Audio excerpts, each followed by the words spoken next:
Каждый день полсотни человек получают горячие обеды в подворье Кылтовского монастыря. Сегодня разнообразить меню тем, кто оказался в сложной жизненной ситуации, помогают дачники. Зелень, свежие овощи и ягоды. Уже 22 года. Здесь работает столовая. Прихожане вместе с монахинями сами готовят обеды, поддерживают порядок в общепите. Алексей Корчма о людях, которым не все равно. Сегодня в меню борщ, макароны по-флотски и салат. На кухне подворья Кылтовского монастыря трудятся Денис и Елизавета. Она профессиональный повар, работает в школе. Признается, секрет вкусного борща прост. Душа. Только душа и все, душевно.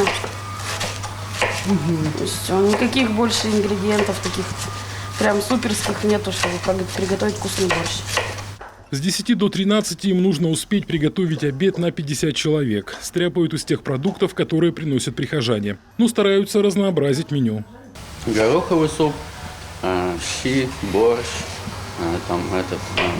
рыбный суп, мясной. От 40-литровой кастрюли борща не остается и капли. Гости этой столовой неприхотливые, аккуратные и благодарные. Для многих это единственная возможность хоть что-то поесть. Здесь, в приходе Кылтовского монастыря, помогают всем, кто обращается за помощью. Бывает, многодетные семьи приходят, просят, и мы тоже им даем. Потому что нам дают, и мы тоже даем им. Или там просят, что вот у нас ничего дома кушать нету, а дети, мы тоже им даем. Так что у нас и нам приносят, и мы тоже делимся. 60 человек надо много продуктов. Надо и овощи, и утешение, например, печенье мы что-нибудь всегда даем. Люди даже приносят пиццы.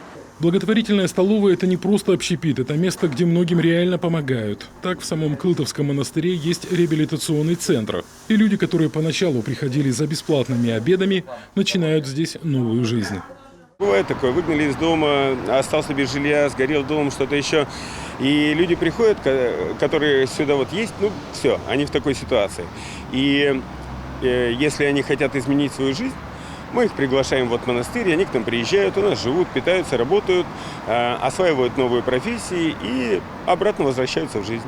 Людей, которым нужна помощь, сегодня меньше, говорят в монастыре. Еще в 2000-м, когда столовая только начинала работать, каждый день за горячими обедами приходили больше 150 человек. И сегодня здесь ждут тех, кому нужна не только тарелка горячего супа, но и поддержка неравнодушных людей.